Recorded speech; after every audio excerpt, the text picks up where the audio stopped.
В работе съезда приняло участие делегация Якутии, возглавляемая выдающимся государственным и политическим деятелем Исидором Бараховым. На тюркологическом съезде в Баку он был избран членом редакционной комиссии. Членами делегации были Анимпадис Сафронов Алампа и Алексей Иванов-Кюнде. Анимпадис Иванович Сафронов Алампа – один из основоположников и классиков якутской литературы. Алексей Иванов-Кюнде – известный якутский поэт, прозаик, драматург, литературный критик, автор учебников и учебных пособий по якутскому языку, по вопросам языка, литературы и искусства. Во время командировки в Баку в 1998 году Юрию Ивановичу Васильеву удалось найти в Центральной государственной библиотеке имени Ахундова Азербайджанской республики бюллетени Организационной комиссии по созыву съезда, номера газет за 1926 год, где подробно освещалась работа тюркологического съезда, в том числе участие якутской делегации. Дано краткое изложение выступления Исидора Барахова.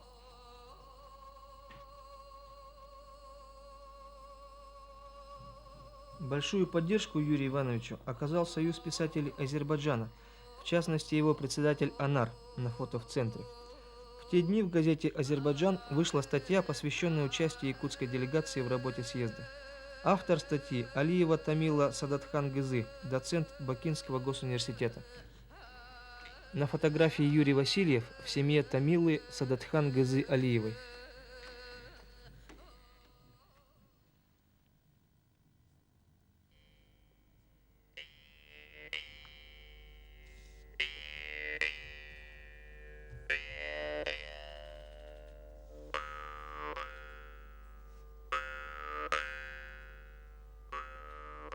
В дни съезда Анимпадис Сафронов написал стихи, посвященные столице Азербайджана и работе съезда.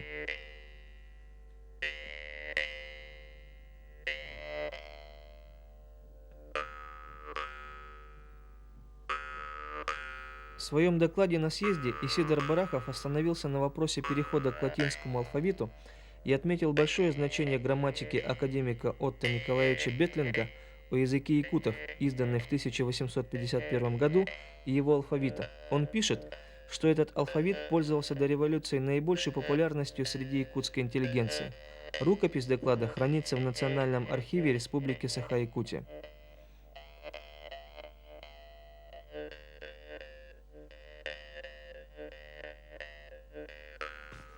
Далее Исидор Никифорович Барахов отметил огромный вклад первого якутского ученого-лингвиста Семена Андреевича Новгородова в создание якутского алфавита и массовой письменности.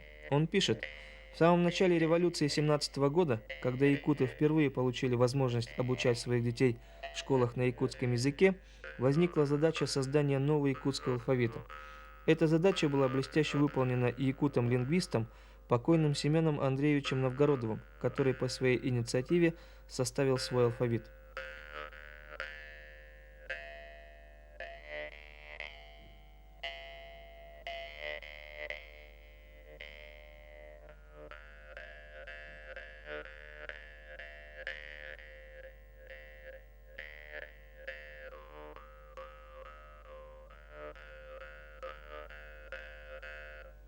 В своем докладе на съезде Исидор Барахов отметил большое значение в изучении якутского языка словаря якутского языка академика Эдуарда Карловича Пекарского, изданного в 1907-30 годах в Санкт-Петербурге.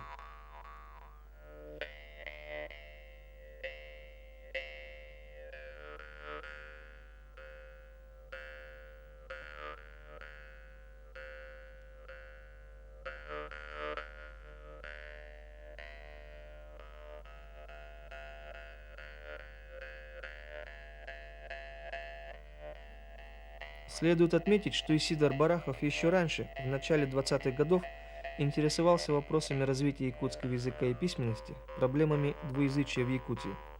Так, в республиканской периодической печати им были опубликованы следующие статьи: к вопросу об якутском алфавите, якутизация – наша ближайшая задача, якутизация и русский язык, равноправие языков, к вопросу об якутизации, якутизация и русский язык и другие.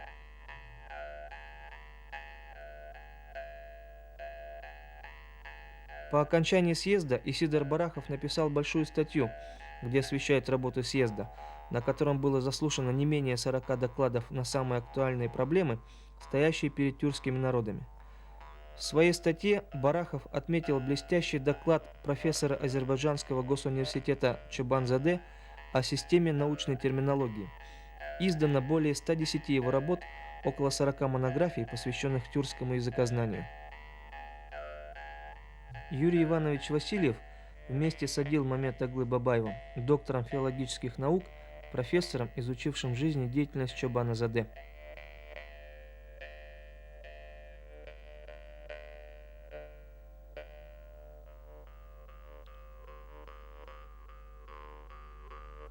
Адил Бабаев пишет: в Азербайджане знают и любят Исидора Барахова как крупного представителя общественно-политической мысли в Якутии, одного из организаторов Якутской автономной республики. Речь Барахова на съезде вызвала огромный интерес у азербайджанских ученых-тюркологов. Исидор Барахов особо выделил чрезвычайно интересный доклад турецкого профессора Кеприлюзаде на снимке второй слева и отметил, что в связи с его докладом возник интересный обмен мнений. Далее Барахов пишет, что особенный интерес представляет выступление профессора Александра Николаевича Самойловича. Самойлович на снимке первый справа в первом ряду, известный ученый-тюрколог, учитель Семена Новгородова, читал студентам курс лекций по якутскому языку. Почетным гостем и участником съезда был Ольденбург Сергей Федорович, на снимке второй слева в первом ряду, академик, известный востоковед, учитель Семена Новгородова, автор работ по истории культуры и религии Индии, буддийского искусства и письменных памятников по истории востоковедения. В работе съезда приняли участие такие исследователи, как Бартольд, Малов, Поппе. Бартольд Василий Владимирович, выдающийся историк, тюрколог, учитель Семена Новгородова. Малов Сергей Ефимович, учитель и друг Семена Новгородова, известный тюрколог, большой знаток и исследователь древнетюркских памятников.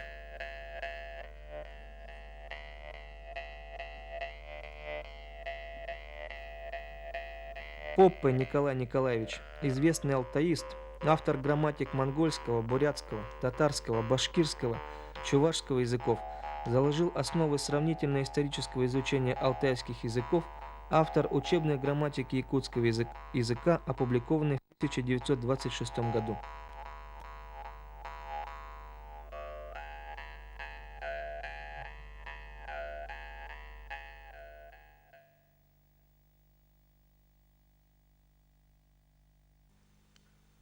В 1996 году, работая с рукописями классика якутской литературы олимпиадиста Ивановича Сафронова, я наткнулся на материалы, связанные с его участием в работе тюркологического съезда в Баку.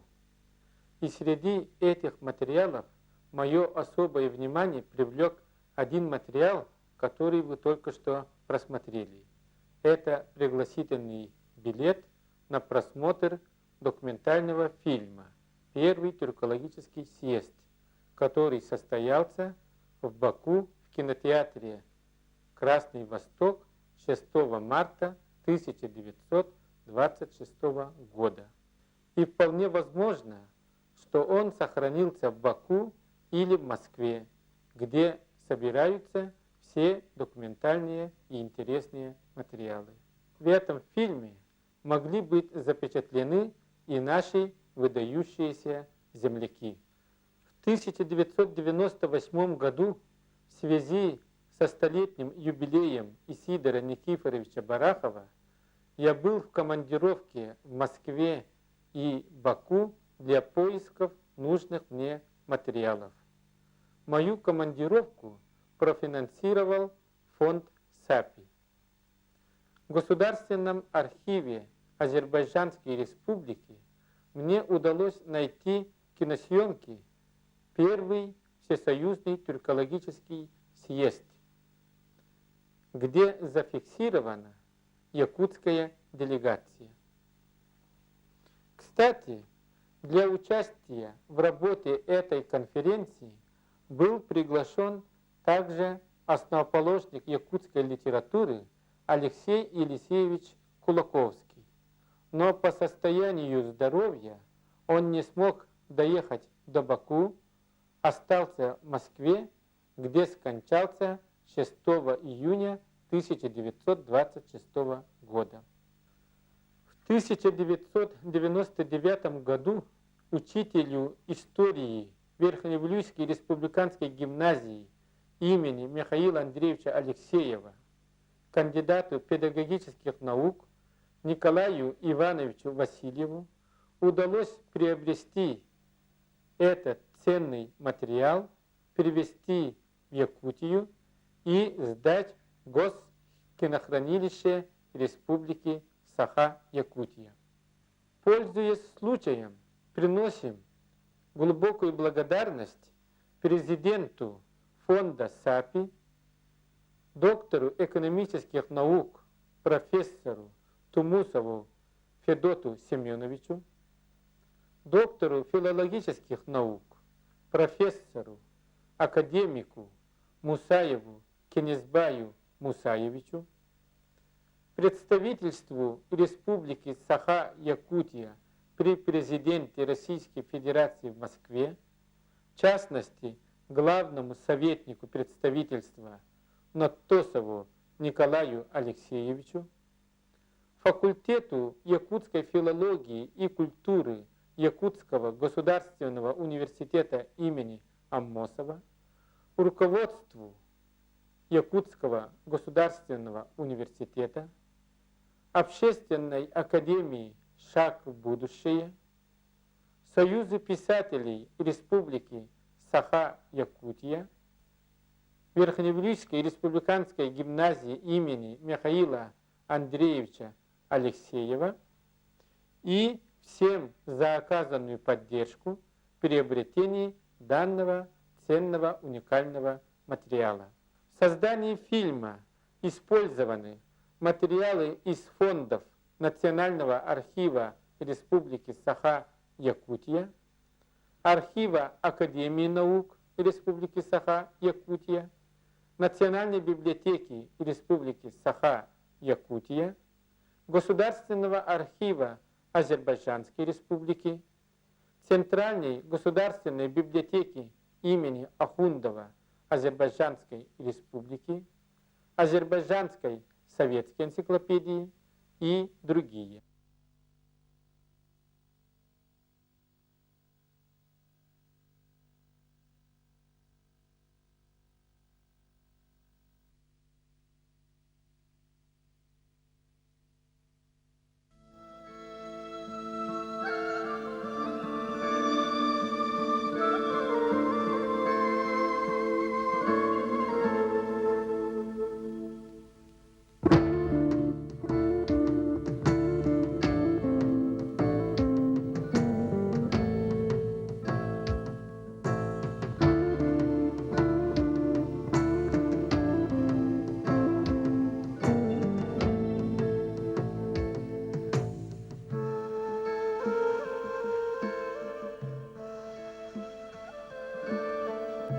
Съезд проходил с 26 февраля по 6 марта 1926 года во дворце Исмаилия, построенном до революции миллионером Мусой Нагиевым для своего сына. В этом дворце в годы советской власти проходили съезды, самые важные и торжественные мероприятия Азербайджана. В работе съезда принял участие 131 делегат с решающим голосом, которые приехали со многих тюркоязычных республик и областей Советского Союза: Казахстана, Киргизии, Узбекистана, Туркмении, Татарстана, Якутии и других.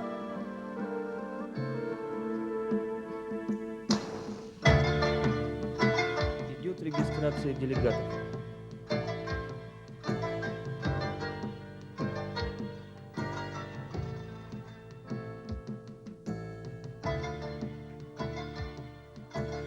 На съезде была представлена богатая выставка учебных, учебно-методических, научно-исследовательских работ и публикаций по самым различным проблемам тюркологической науки, начиная с древнейших времен: народного образования, культуры, литературы, искусства, издательского дела, показывающая огромные достижения тюркских народов нашей страны за годы советской власти. Большое место в ней заняла выставка, посвященная достижениям Азербайджанской республики.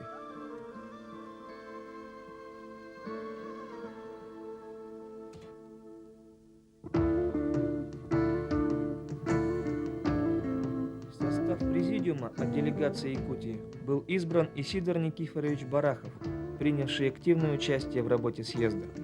С докладами и содокладами по актуальным проблемам тюркологии на съезде выступили известные ученые-тюркологи из Москвы, Ленинграда, Ташкента, Казани, а также гости из зарубежных государств. Перед нами волнующий кадр, на котором запечатлены члены якутской делегации.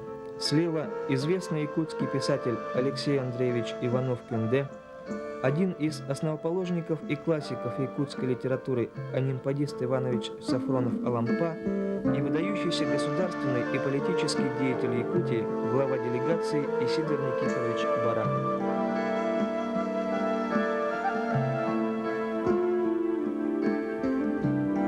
На съезде были рассмотрены вопросы языка, литературы, истории, этнографии и фольклора тюркских народов, проблемы методики преподавания родных языков, краеведческой работы и культурных достижений тюркских народов, родственных связей тюркских, монгольских, тунгусо-маньчжурских и финно-угорских языков. Наиболее актуальными были вопросы алфавита, терминологии и орфографии.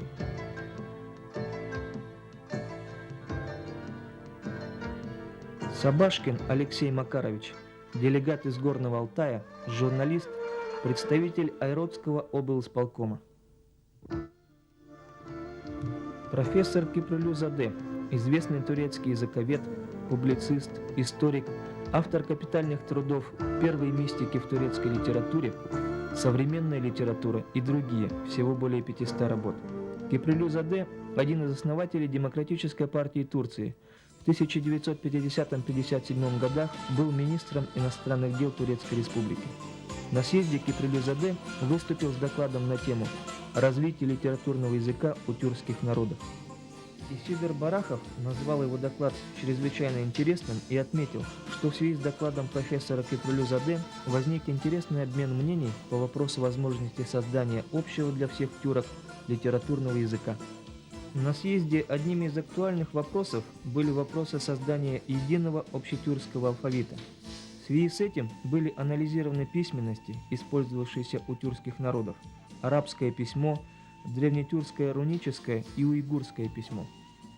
В выступлениях многих докладчиков были отмечены большая работа по изучению якутского языка, вклад Отто Николаевича Бетлинга, Эдуарда Карловича Пекарского, Семена Андреевича Новгородова в зарождении и развитии якутского языкознания.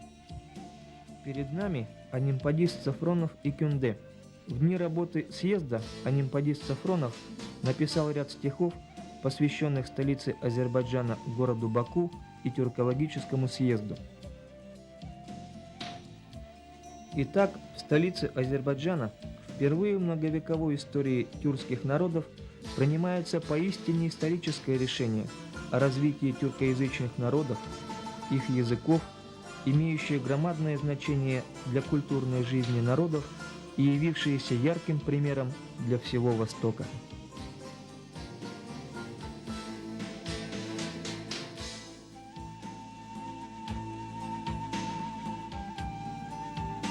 Перед нами славные сыны народа Саха, молодой 28-летний Кюнде, Алампа, старший из них, которому было 40 лет, и тоже молодой 28-летний Исидор Барахов, принявшие активное участие в работе съезда и обсуждавшие, наравне со светилами мировой науки, выдающимися учеными-тюркологами и востоковедами, актуальные проблемы развития тюркских, в том числе якутского языков.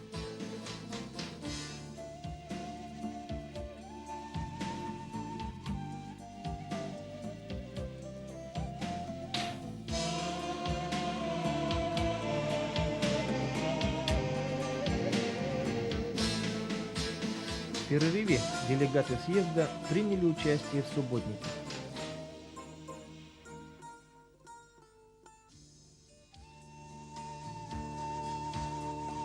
Профессор Александр Николаевич Самойлович и председатель Всесоюзной научной ассоциации востоковедения Михаил Павлович Павлович в своих докладах отметили наиболее значительные достижения якутской литературы, в том числе произведения аниподиста Сафронова и стихи и рассказы Кюнде.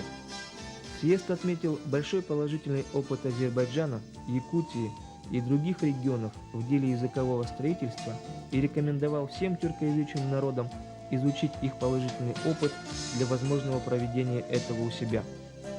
В те дни газета «Бакинский рабочий» писала: в дальнейших прениях выступил представитель якутов товарищ Барахов. Поделившись опытом якутов в отношении введения латинского алфавита, он подчеркнул тот живейший интерес, с каким якуты, несмотря на свою географическую оторванность от других тюрко-татарских народов, следят за ходом этого съезда и надеждой, которые они возлагают на этот съезд в деле разрешения всех практических вопросов, волнующих умы всех без различия тюрко-татарских народов. Исидор Барахов писал: «Для нас, якутов, не имевших вопроса о переходе от арабского к латинскому алфавиту, не вполне может быть ясен тот громадный культурный сдвиг и огромное значение этого решения, связанного с религиозным фанатизмом, с национальными чувствами и многовековым культурным прошлым мусульманских народов. Это вопрос о согласовании всех пока что по необходимости разрозненных попыток создания новых алфавитов на латинской основе».